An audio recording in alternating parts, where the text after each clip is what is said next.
nervous system. All of you know that the human nervous system is well developed and it is broadly classified into three types. That is central nervous system, second peripheral nervous system,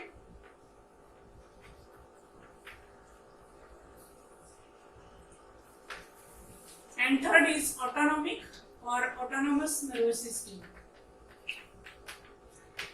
So these are the three types of human nervous system. The central nervous system, which includes brain and spinal cord. Peripheral nervous system includes cranial nerves and spinal nerves, while as the autonomic nervous system includes sympathetic nervous system and parasympathetic nervous system. So main part of the today's lecture is central nervous system. That is central nervous system, it includes brain, and second part is spinal cord. So all of you know that the brain, which is a very delicate part, and hence it is well protected into the hard covering called as brain box or cranium of the skull, while as the spinal cord is also delicate elongated tubular structure and it is protected by a vertebral column. So these are the two important parts of central nervous system and it is protected by cranium and vertebral column. So first, brain. This brain is again covered by three meninges. Suppose this is the structure of brain. The structure of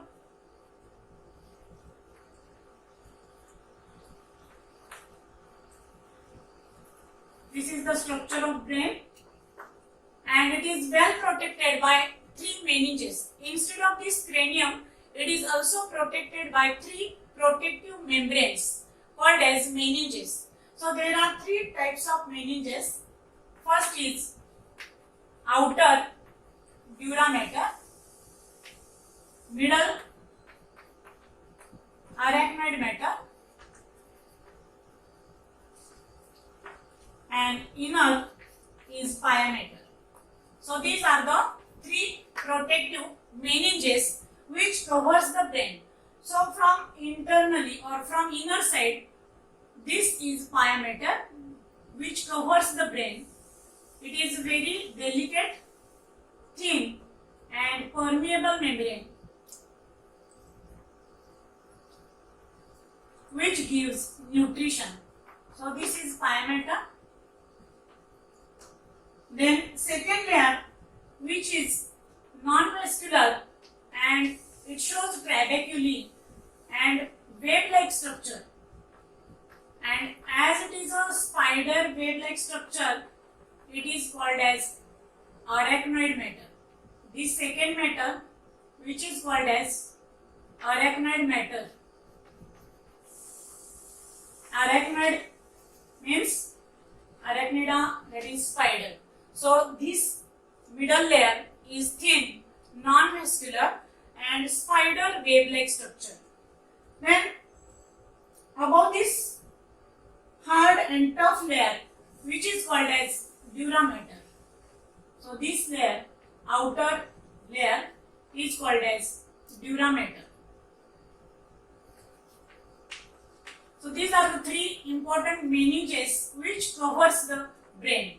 As the brain is soft and delicate, it is well protected by three protective membranes. So these are the three membranes, and again it is covered by hard and tough membrane which is called as cranium or brain box.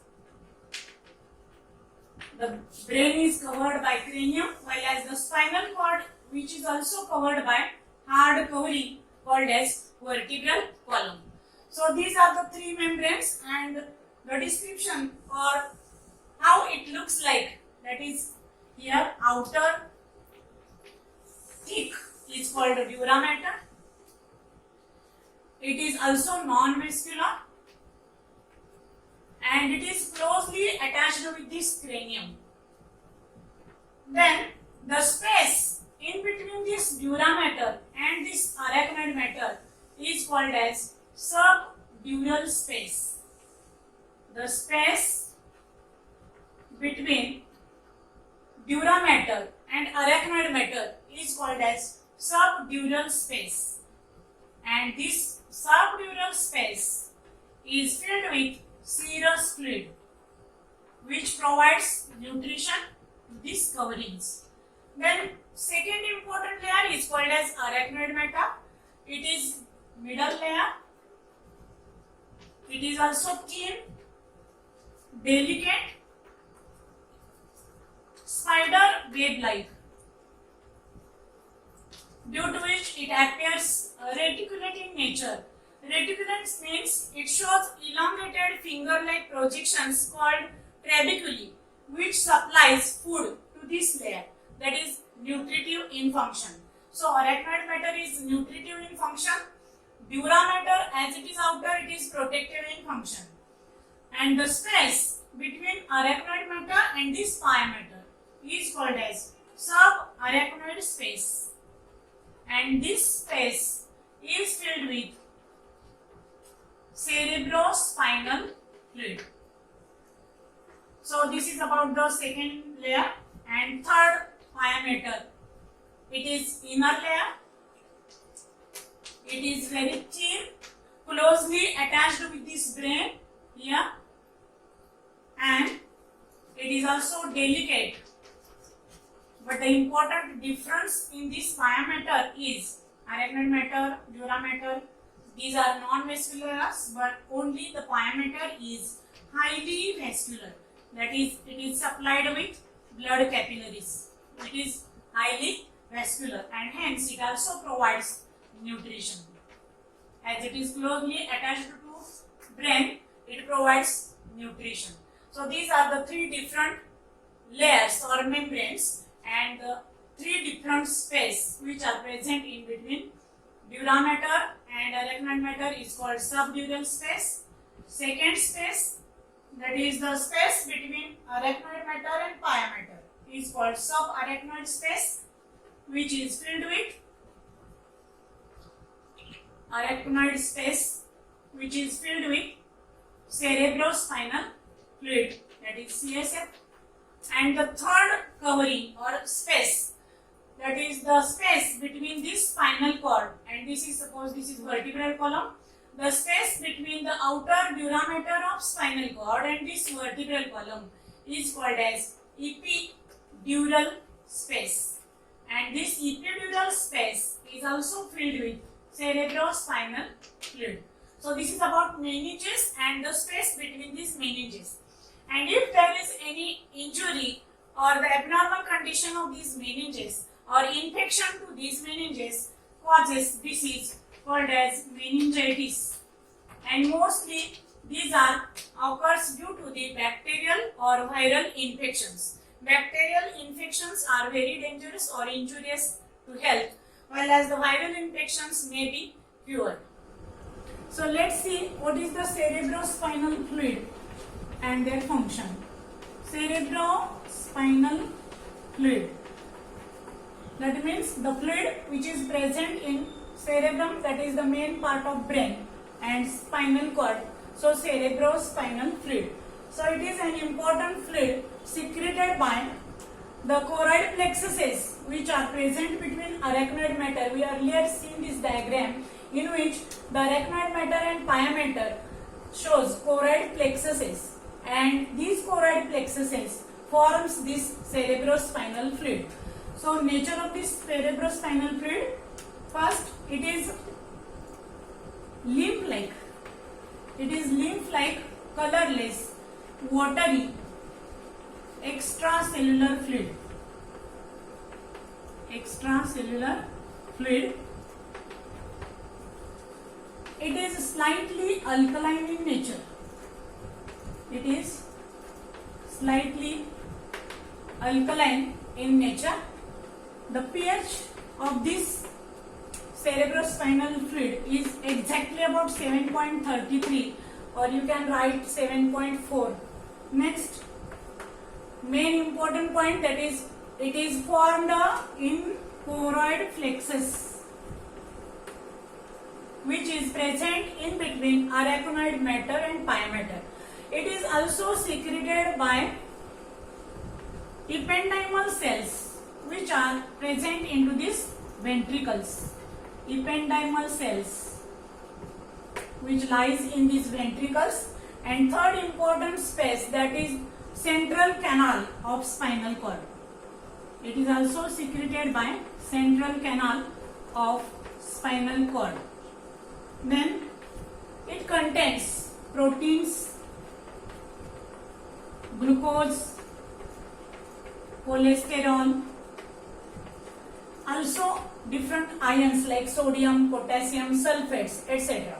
Sixth property, the specific gravity of cerebrospinal fluid is 1.005 and it is slightly heavier than water. It is slightly heavier than water. So these are the different characters or properties of cerebrospinal fluid. It is also important, and hence there are some functions of cerebrospinal fluid. So let's see the functions of CSF, that is cerebrospinal fluid. So first important function which is carried out by meninges as well as CSF, that is protection. It gives protection from mechanical injuries and it acts as shock absorbers. These are both functions are common in meninges and cerebrospinal fluid. So first important function, it helps in or it acts as shock absorber. Shock absorber. Second, it gives protection from mechanical injuries. It protects brain from mechanical injuries. Then third function, it maintains pressure, that is homeostasis. It maintains pressure as well as temperature. It also maintains temperature. Next, it helps in exchange of nutrients and wastes. Nutrients and wastes from blood and brain tissue. Blood and brain tissue. Then it provides oxygen.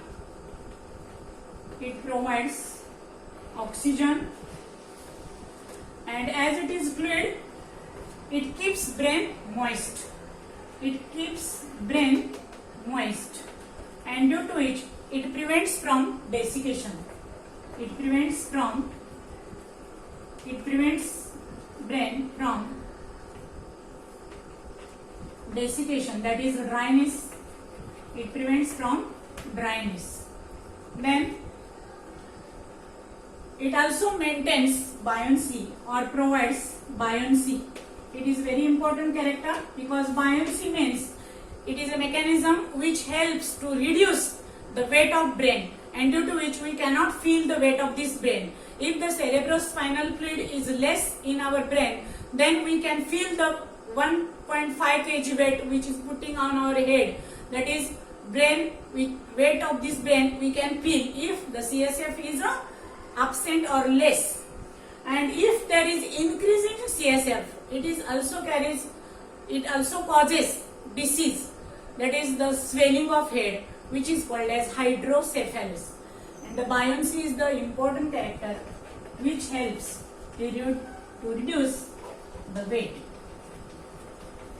As well as the minor role of this CSF is also to carry the hormones to different parts of the body. So these are the different functions of cerebrospinal fluid.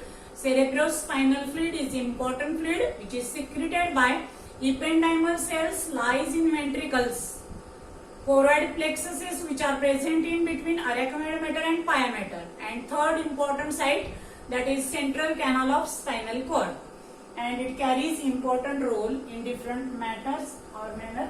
And this is the properties. These are the properties of cerebrospinal fluid. So here we complete the meninges and cerebrospinal fluid. Thank you, students.